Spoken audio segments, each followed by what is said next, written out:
তোমরা এখন শ্যুট শেষ করছো, শ্যুট শেষ করার পরে এখনই তোমার ইনস্ট্যান্ট ফুটেজগুলো বের করতে হবে।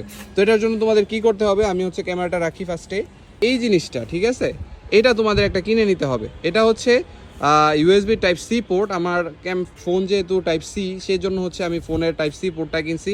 যাদের আইফোন থাকবে তারা কিন্তু আইফোনের যে লাইটেনিং পোর্ট আছে ওইটা তোমরা কিনবা, ইউএসবি পোর্ট। আর হচ্ছে যাদের টাইপ বি পোর্ট আছে তারা কিন্তু টাইপ বিটা কিনবা। এগুলো যে কোনো ইলেকট্রনিক্সের দোকানে গেলে তোমরা এগুলো পাবা, 30 টাকা 40 টাকা করে নেয়, এবং এগুলোর মধ্যে আরও দামি আছে।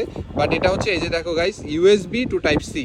সো ইউএসবি টু লাইটেনিং আছে, আবার ইউএসবি টু টাইপ বি আছে। তো তোমরা হচ্ছে এই জিনিসটা কিনবা। এই জিনিসটা কিনলে কি হবে তোমাদের, এইটা তোমরা হচ্ছে এই যে কেবলটা আছে, এই কেবলের যে হচ্ছে তোমার ইউএসবি পোর্টটা আছে এটার মধ্যে লাগাবো। আমি এখন লাগাইতেছি, তারপরে আমি আমার ফোনের মধ্যে দেখাইতেছি তোমাদেরকে। ওকে গাইস, এই যে তোমরা দেখতে পারতেছো, এই যে আমি আমার ক্যামেরার এই যে তোমার পোর্টটা আছে ঠিক আছে, এই পোর্টের মধ্যে হচ্ছে আমি আমার এই কেবলটা অ্যাড করছি।